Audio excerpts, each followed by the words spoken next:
একবার লক্ষ্য করুন তো, যারা এই মুহূর্তে বসে রয়েছেন অর্থাৎ স্ক্রিনে যাদের ভিডিও দেখতে পাচ্ছেন তারা হিন্দু না মুসলিম। নিশ্চয় হয়তো এতক্ষণ আপনারা দেখেছেন প্রত্যেকের মাথায় সিঁদুর রয়েছে। মুসলিমরা তো কখনো মাথায় সিঁদুর দেয় না, তাহলে তারা নিশ্চিতভাবে 100% তারা হিন্দু। তারা মুখ ফিরাচ্ছে মোদী সরকারের কাছ থেকে, কারণ তাদের দাবি মোদী সরকার বিভাজনের রাজনীতি করছে, হিন্দু মুসলিমের রাজনীতি করতে চাইছে মোদী সরকার।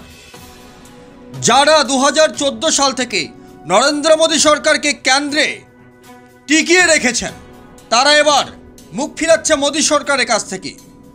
সব থেকে কাল হয়ে দাঁড়িয়েছে মোদী সরকারের সিএএ আতঙ্কে আতঙ্কিত বাংলার হিন্দু মহিলারা এবং হিন্দুরা। নিশ্চয়ই সেই মায়েদের ছবি আপনারা দেখতে পাচ্ছেন। আমরা হিন্দু মহিলাদের বক্তব্য শোনাবো আপনাদের, তারা কি বলছেন। তারা মোদির সঙ্গে থাকবেন কি দিদির সঙ্গে থাকবেন। চলুন। হিন্দু। প্রথমে জানতে চাইবো আপনার ধর্মীয় পরিচয় কি। আমি হিন্দু। আপনাদের হিন্দুত্বের বর্তমান মহারাজ বলা চলে নরেন্দ্র মোদী সরকার সিএএ কার্যকর করেছেন, আপনারা কি মোদির পাশে থাকবেন? একদমই থাকবো না, এটা ভাওতাবাজি সরকার। ওটা খালি হিন্দু মুসলিম লাগাই দেওয়ার একটা ধান্দা থাকে। এই যে মতুয়াদের যে একটা করছে সিএ লাগু করে যে একটা আন্দোলন আগে চলছিল, এখনও কিন্তু আন্দোলন চলছে। যখন ওনারা যেদিনকে ঘোষণা করে সেদিন কিন্তু ওরা বুঝতে পারেনি যে সিএটা কি।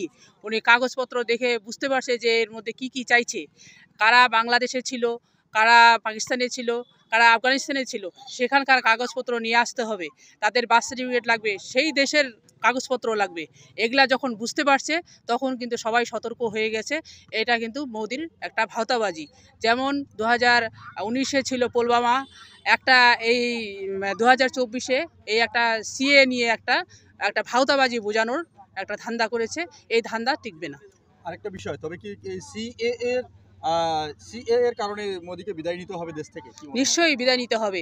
তাছাড়া যে যা জুমলাবাজি করছে, যা মানে বিরোধী দলদের যে হেনস্থা করছে, যেটা হচ্ছে যে সিবিআই ইডি দিয়ে যে হেনস্থা করছে, আপনারা যে দিল্লির যে মুখ্যমন্ত্রী তাকে কিন্তু অ্যারেস্ট করেছেন। তো এরকম বিরোধীদের হেনস্থা করছে। আপনারা জানেন যে ওদের যে পার্টির লোক আছে, যে যারা দুর্নীতি করেছে তারা ওরা গ্রহণ করছে, তাদের কাছে কিন্তু কোনো ইডি সিবিআই যাচ্ছে না। যারা ভালো কাজ করছে তাদের বাড়িতে ইডি সিবিআই গিয়ে তাদের গ্রেপ্তার করছে। এইভাবে বিরোধীদের জব্দ করা যাবে না। আপনাদের পছন্দ কি, মোদি না মমতা? মমতা। কেন? মমতা সব দিক দিয়ে আমার মায়ের মতন। মমতা আমাদের যে সব কিছু উনি দেখছেন। আজকে আমাদের যে একটা বাচ্চা ভূমিষ্ঠ হওয়া থেকে মৃত্যু অবধি সব কিছু কিন্তু মমতা দেখছে।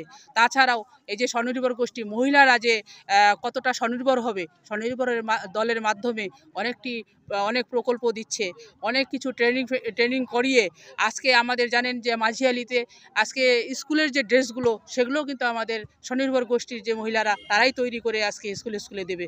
এর আগে কিন্তু তা হয়েছিল না।